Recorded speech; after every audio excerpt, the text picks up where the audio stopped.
ਰਾਤੀ ਦੁਖੜੇ ਬੋਲਣ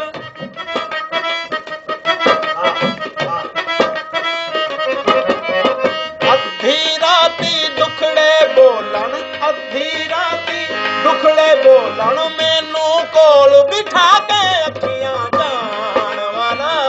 ਜਾਂਦਾ ਜਾਂਦਾ ਜਾਣ ਮੇਰੀ ਲੈ ਗਿਆ ਜਾਣ ਵਾਲਾ ਜਾਂਦਾ ਜਾਂਦਾ ਜਾਣ ਮੇਰੀ ਲੈ ਗਿਆ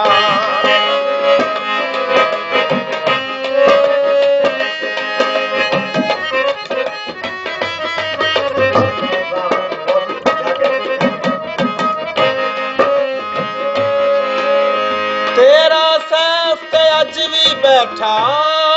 ਬੈਠਾ ਤੇਰਾ ਸੈਫ ਤੇ ਅੱਜ ਵੀ ਬੈਠਾ ਤੇਰਾ ਸੈਫ ਤੇ ਅੱਜ ਵੀ ਬੈਠਾ ਰਹਿਮਾ